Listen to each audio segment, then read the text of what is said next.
Арбасын ару кыргызым, бар болуңуздар.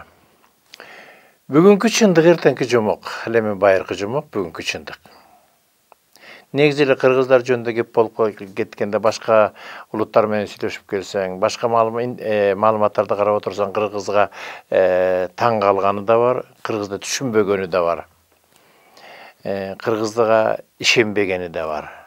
Өтө көп. Эмне деген улутсуңар деген көп суроолор. Бизде болуп аткан окуялар байланыштуу. Аны барыңыздар билесиздер. Орустун bir акыны, Тютчев деген акыны орустар жөнүндө bir 4 сап ыр жазыптыр. Жазган. Анан ошону мен кыргыздар жөнүндө жазгандай деп ойлой берем да. Ал мындай. Умом кыргызов не понять, аршином общим не измерить. У кыргызов другая стать. Кыргызам нужно только верить. Негедир ушулду ырды айткым келе берет. Бүгүнкү күндө кыргыздарга башка элдердин ишеничи гана керек. Ошол ишенич болсун үчүн ар бир кыргыз жан дүйнөсүнө бүлүк салып изденүүсү керек. Жараткан менен байланышка чыгыш керек. Өзүнүн көкүрөгүнүн түпкүрүндө кичинекей медерине байланышка чыгыш керек. Өзүн өзү издеш керек, өзүн өзү табыш керек, аалам менен байланыш керек. Мына ошондо жалпы кыргыздын канча бир пайызы ушундай деңгээлге жеткенде, дүйнө эли кыргызды сөзсүз түрдө таанып, кабыл алат. Бул жазылбаган жараткандын мыйзамы. Дагы бир жолу бар болуңуздар. Бүгүн бизде Өмүрбү Бегалиева, куш келипсиң Өмүрбү, дагы бир жолу өткөн сабактарда болду, берүүбүздө. Ушул Манас боюнча токтогон элек. Дегеле бүгүнкү күндө Манас өзү ким? Көп суроолор болуп келип атат. Манас чоң акыл эс. Манас баатыр. Манас жерде жашап кеткен инсан. Манас негизи эле көп кырларын айтат да. Манас жана кыргыз канчалык байланыштар бар? Бүгүнкү күндө эмнени берип атат? Ар бир кыргыздын канында Манас руху барбы же жокпу? Ушул боюнча байланыштар кандай болот? Манас жана кыргыз.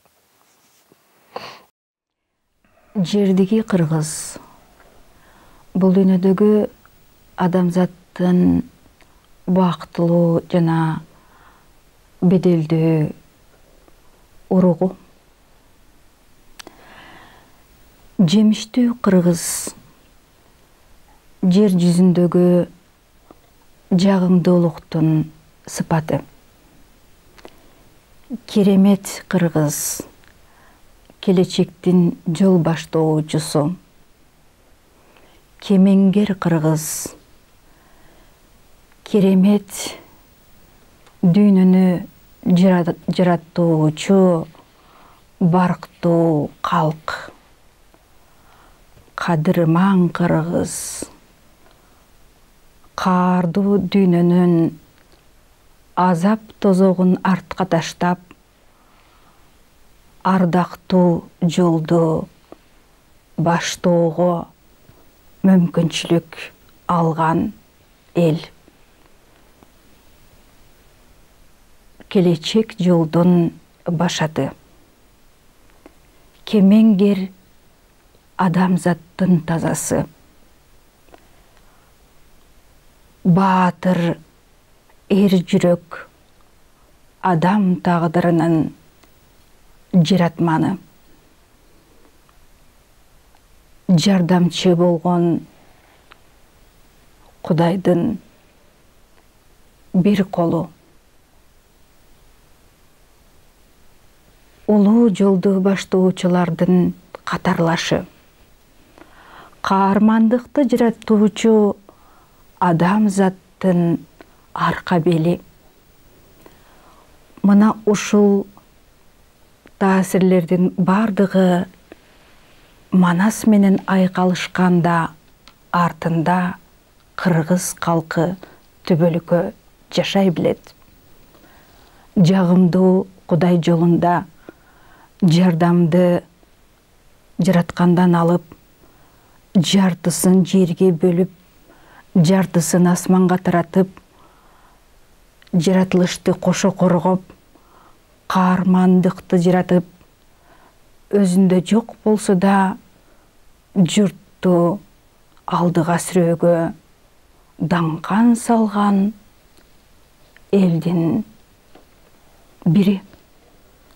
Берекесин төгүлткөн бул дүйнөнүн болоң бурчун аңтарып карап көргөн, бара турган жолунда барктуу болууну эңсеген, өрттүү адамдарды мындан арыда алдыга барсын деп тээ бийикти көксөгөн, көмөкөйүнөн үн чыккан, тагдырында сыр турган, салмак менен сүйлөгөн, сапарлашын тээ бийикке үндөгөн калк кыргыз. Кутман калктын, кутман журттун тагдыры мына ушинтип бул дүйнөдө бардыгы. Бар болдуңбу, демек Кудайдын болот бийиктен келген жардыгы. Жаратман элдин жаркыраган жылдызы, барктуу болгон турмушу алдыга баштап баралчу кыргыздан устун тургузду. Туусун бийик көтөргөн бир Кудайга жүлөнүп, улуу жолду андан ары даңкан салып баштоого даярданган калк. Көрдүңөрбү? Көкөрдөн кымыз куйдурган, көлөкөдө оюн курдурган, үлпүлдөтүп кыздарын бийик жолго сундурган каарман калктын тагдырын. Таамайлап эми айтканда, Кудай дайыма билет кыргыз деген элдин бардыгын. Бараандуу болуп башаты, бийикте болуп азаты, армандуу жолду баштаган адамзаттын бүчүрүн бийик жолго көтөрүп, көзүндө моңун жаштаган жоголбос адам тагдыры кыргыз менен бир болгон дейт баштатан. Бардыгыбыз башаттуу жолду көрө билсек, аалам казыгы жерине кыргыз орногон. Бүгүнкү күнү ушул жолду Кудай өзү колдогон. Көгүлтүр оттун жанында олтуруп бирге болушуп, курмандык чалып Кудайга жамандык жолун тозушуп, кыргыздар барат жардаган. Бул эл Кудай өзү жер бетинде тандаган. Элдин бири болгондон түбөлүк жолун Кудай ага арнаган. Батасын Кудай алган эл мына ушинтип жер бетинде түбөлүккө калган эл. Бу жараткандын тандаган улуту деген сөз айтылып атат. Бул көпчүлүк биздин оюбузда бул абдан туура айтылып келген нерсе. Неге эле кыргыздын өзүнүн дүйнө таанымы, кыргыз жолу өзү тандап алган байыркы кыргыз. Биз экөөбүз байыркы улуу кыргыз жөнүндө кеп кылып атабыз. Бүгүнкүлөрдөн азыр суурулуп чыгып аткандар бар.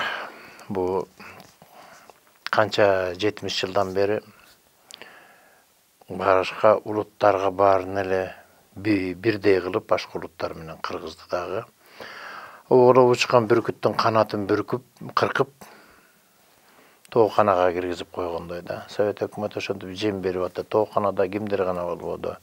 Инжүгү, тоогу, казы, өрдөгү дегеле канаттуунун бардыгы. Ошолордун арасына кыргыз деген бүркүттүн канатын кыркып киргизип койду. Канча жыл жашадык? 70 жылбы, 80 жылбы. Мына ошол дүйнө таанымдан бүгүн канатын күбөлөп, тооканадаган жок, мен бүркүтмүн деп кыргыздар чыгып атат. Мен оолоп учушум керек деп. Мен жерди көктөн туруп көрүшүм керек. Себеби кыргыздын көкүрөгү көк деп тыбырчылайт экен. Баягы денебиз жерге отуруп жумшак, бирок көкүрөгүбүздө, жүрөгүбүз дайыма эле көктө эңсеген. Бул кыргыздын өзүнүн дагы тата менен бириби дейм да, бүркүт. Мына ошондо азыр кыргыздарда кыргыздын дүйнө таанымын изилдеп жүргөн өзүң окшош ушул багытта иштеген адамдар кыргызда көп пайда болуп атат. Жакшы адамдар, асыл адамдар, улуу ойчулдар, терең байланышка чыккан адамдар бар. Мына ошолордун бардыгынын жолу татаал болду, жолу оор болду. Тегеле бул жол өтө оор экен. Сенин башыңдан өткөн окуялардын бардыгын өгүнкү берүүлөрдө да айтып өтүрдүк. Аябай кызык дагы, сырдуу дагы, оор дагы. Мына ошол нерселерди кыргыздар, жалпы кыргыз эли ошолордун баарын аңдай жүрсө, кичине жок дегенде кулак кагыш кылып жүрсө, анан ошол издегендерин табабы деген ой болуп атат. Кыргыз жолу ташка тамга баскан жол, эчең кыям белестерди ашкан жол. Мурун зарлап шымы жаргак жүргөндөргө гел берилип сунган кол деп Мукай агабыз жазып кетиптир да. Кыргыздын өзүнүн бара турган жолу. Манасты айттык. Мына бул сенин китептериңде мен көп жерлеринде окусам, Манас атанын айткандары бар экен, кабарлары. Иса пайгамбардын айткандары бар экен. Мухаммед пайгамбардын айткандары бар экен. Адам ата Убененин айткандары бар экен.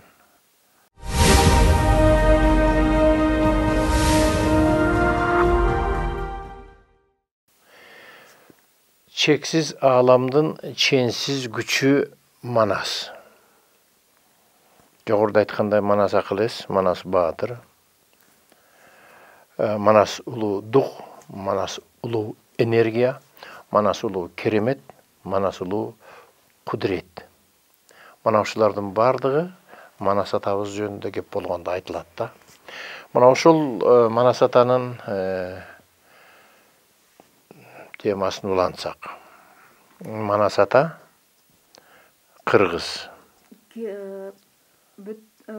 Да бир кечирип кой, мен дагы айтайын деген Манас ата эмне үчүн кыргызга гана берилген? Не?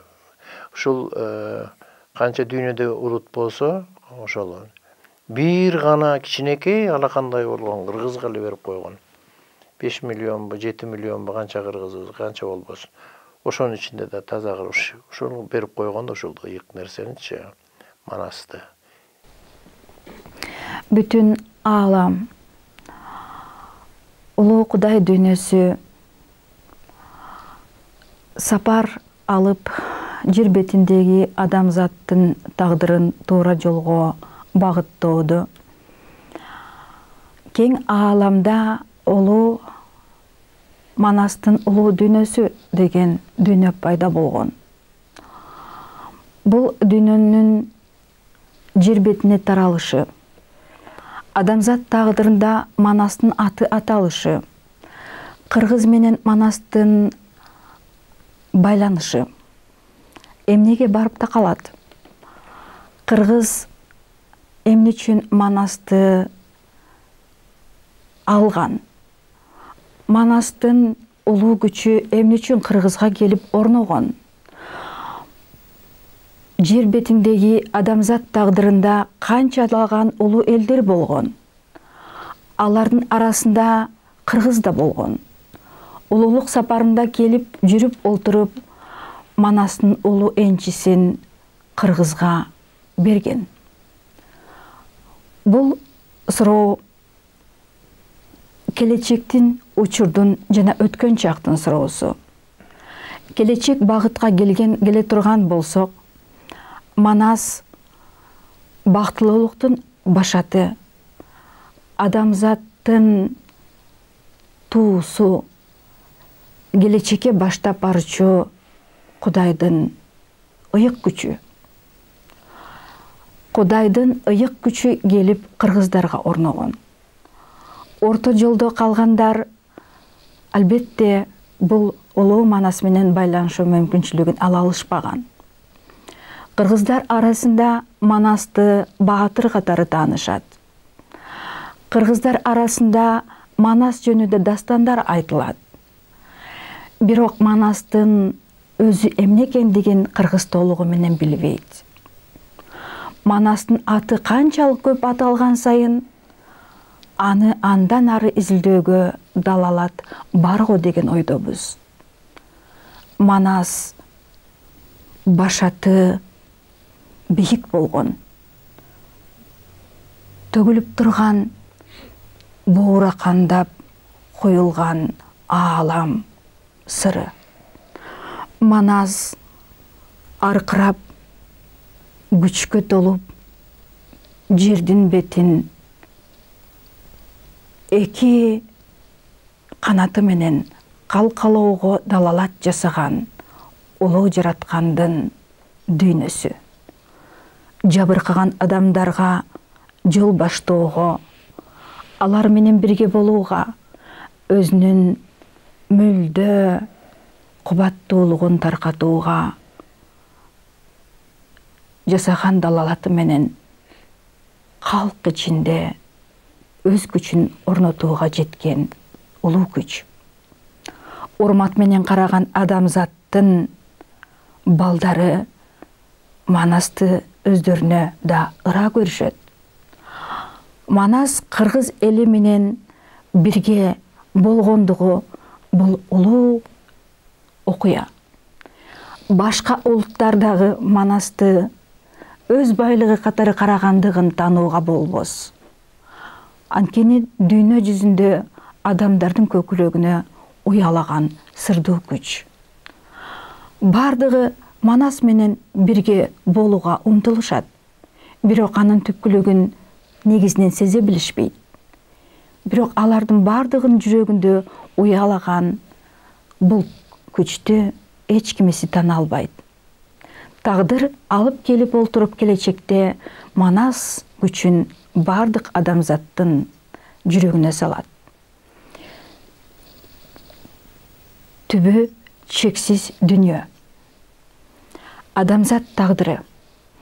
Манас Кудайдын күчү. Манас Кудайдын күчү. Манас Кудайдын күчү. Манас Кудайдын күчү. Бул сырдуу сөз. Бул сырдуу сөздөр жердин бетин орноп алууга шарт түзүлөт. Жердин бетин орноп алууга шарт түзүлөт. Манас Кудайдын улуу күчү. Урмат менен караган адамдар ар дайым алдыга озуп баратышат. Манасты сүйбөй коюу мүмкүн эмес. Манасты сезбей коюу мүмкүн эмес.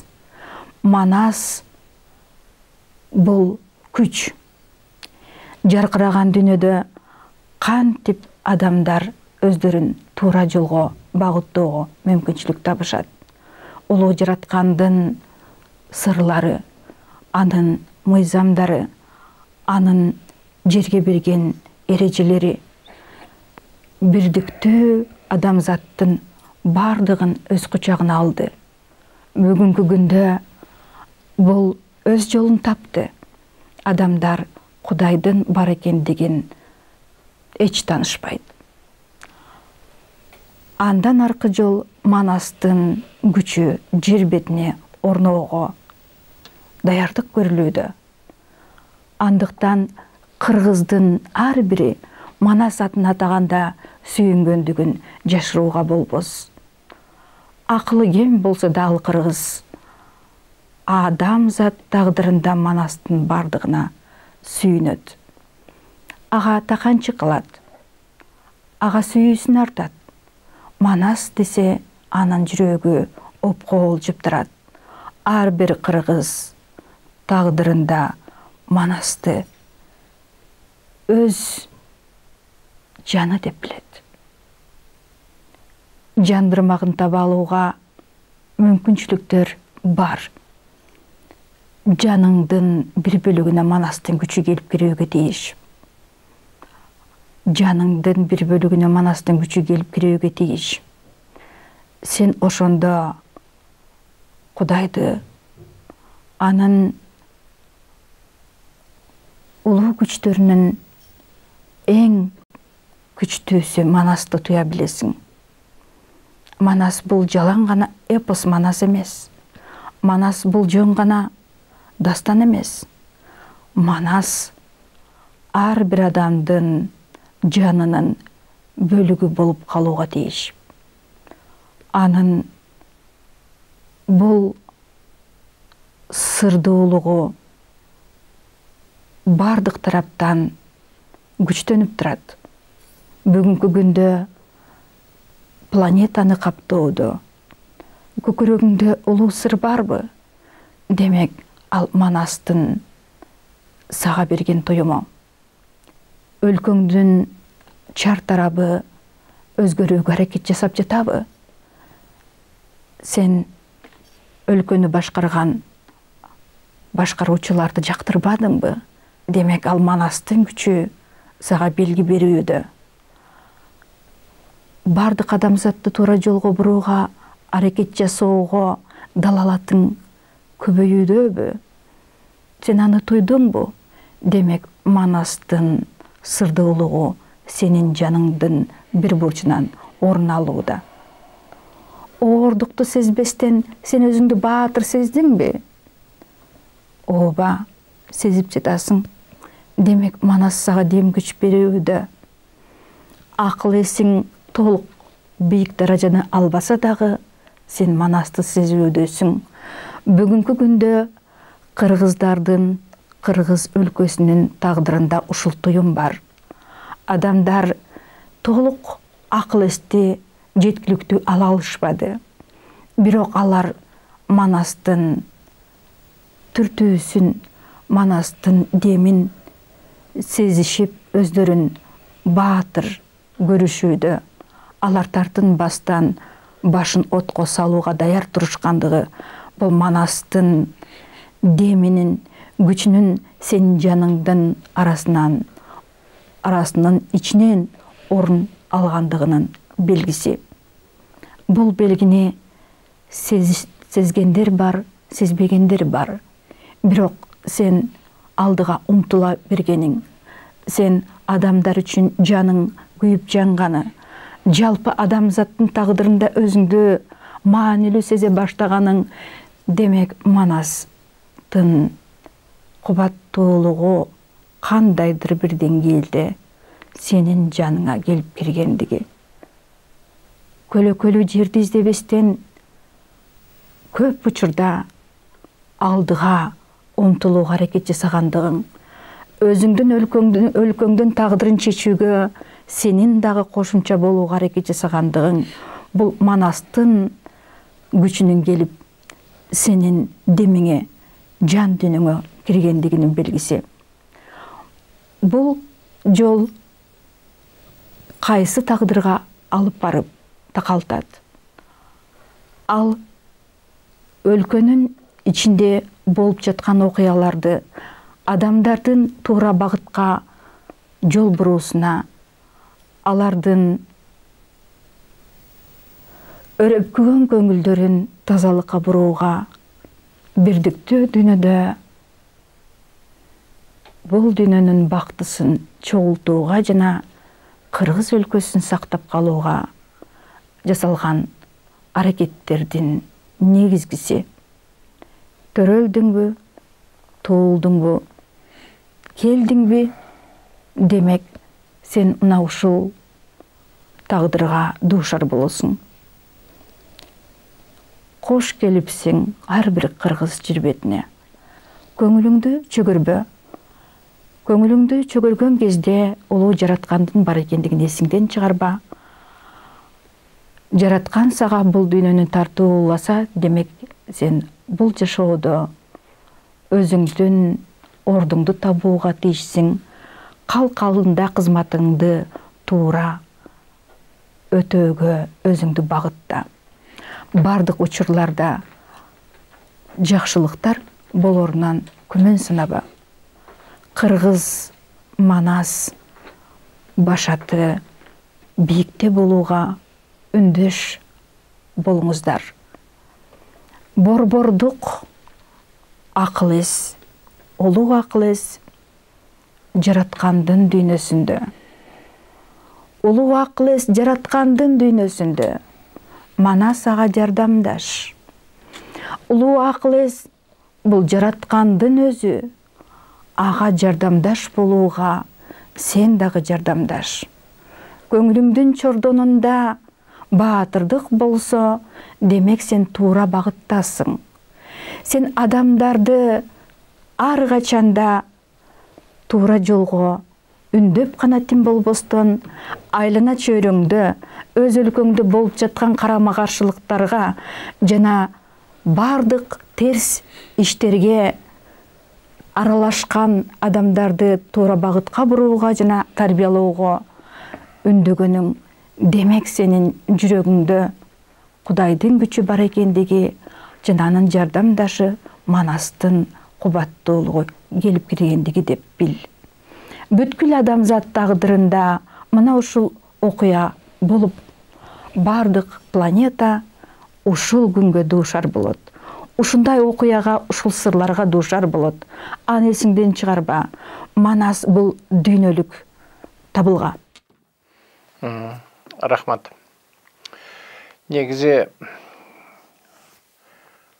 жазуучулар болобу, акындар болобу, чыгармачылык адамдары, мындай китеп жазган адамдар, алам менен байланышта болгон адамдар, көкүрөктүүлөр дейбиз, көз ачыктар дейбиз, олуялар дейбиз, данышмандар дейбиз. Ушундай адамдарды кандайдыр бир деңгээлде көрүп же угуп отурган көрүүчү же окурмандын өзүнүн кээ бир жеринде ошол жазган, сүйлөгөн адам менен макул болушу мүмкүн. Кээ бир жеринде балким менин оюм башка деген нерсе да болушу мүмкүн. Ар бир жазуучуну, ар бир акынды, ар бир касиеттүү адамды толугу менен 100% түшүнүү дегеле адамды 100% түшүнүү бул болбогон нерсе да. Кандайдыр бир деңгээлде түшүнөт. Ошондуктан өзүңүздөргө керектүү, тиешелүү нерсени алды деп ойлойм да. Негизи кыргыз жолу ташка тамга баскан жол, эчең кыям белестерди ашкан жол, мурун зарлап шымы жаргак жүргөндөргө гел берилеп сунган кол деп Мукай Элебаев агабыз жазган эле. Ошондон улай буйругун буза албайсың жараткандын. Буулуккан адамзатка башчы болот. Бул дүйнө эчең келип эчең кеткен, булбулу жаңы доордун кыргыз болот. Картып кылымдардан кылымдарды кайран эл үлгү болуп жашап келет. Калтырып адамзатка акыл эсин, кайрадан жылдызына учуп кетет. Кыргыздын жер жашоосунда адамзаттын астында чоң вазипасы бар. Бул Библияда да айтылат. Ошонун биринде Манас элинин тукуму дүйнө элин сактап калат деген жери бар. Бул Библияда. Дагы бирөө и последний станет первым дейт. Мына ошол доор алмашкан кылымда эволюция доору, энергия доору менен орун алмашып атканда кыргыздын өзүнүн орду чоң. бар болуңуздар. Арыбасын аруу кыргызым. Бүгүнкү чындык эртеңки жомок. Байыркы жомок, бүгүнкү чындык.